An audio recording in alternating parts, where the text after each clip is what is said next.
එතකොට මේ වැද්දන් අපේ ගෙදරට ගේන්න ගන්න තුඹ හදන්නේ. කොහෙවත් නැති පරට්ටියක මට නංගි කියා ගන්න. යස වැඩේ. හරි වන්න ගෑණියක් නේ තෝරගත්තී.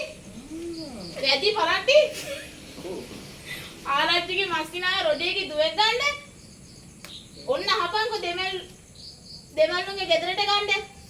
ආරච්චිගේ ගෑණී දරුවෝයි රොඩින්ටයි කොටින්ටයි හිලවුන්ටයි දුන්නයි කියලා රටේ මිනිස්සු hina වෙන්න.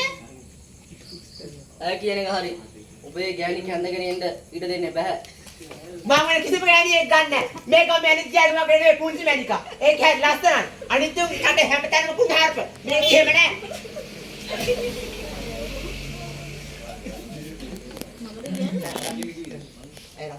ඇය ලස්සන ගෑණියෙක් වා අඩමානයක් නැහැ. උඹට ඔච්චර ඕනේ නම් ඔය ඕනේ කෙනෙකුට ඈ ගන්න ඕනේ. ඇටි ඊට තියෙන්නේ. ඒකේ පිරිමික් වගේ. මේක ඇලේ පුරාම ඇවිදලා නෙවෙයි. ඉස්සර රජවරු පවා රොඩේ ගෑණියන්ට ආස උනේ කියලා මිනිස්සු කියන්නේ. ඉතින් උඹට ඕනේ නම් ඒක ගන්න. ඒක එච්චර අමාරු කාර්යයක් නෑ. ඉතින් ඒකට කසාද බඳින්න කතාවකුයි කැඳගෙන කතාවක් දී මොකටද? මං ඇයට යදරේ. මං ඒක හිතවිවායි. මගේ කැම ටික හදාගන්න, දරුවන් හදාගන්න ගෑණියෙක් මට ඕනේ. පුංචි මැනික හැරෙන්න කිසිම ගෑණියෙක් මං ගන්නෙ නැහැ.